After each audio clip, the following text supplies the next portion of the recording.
కత్తి చుట్టూ ముడిసినప్పుడు జండు కత్తుకొని పడుకున్నప్పుడు అలసిపోయి నువ్వు ఆవలించినప్పుడు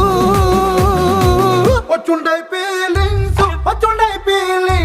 వచ్చి వచ్చి చంపేసి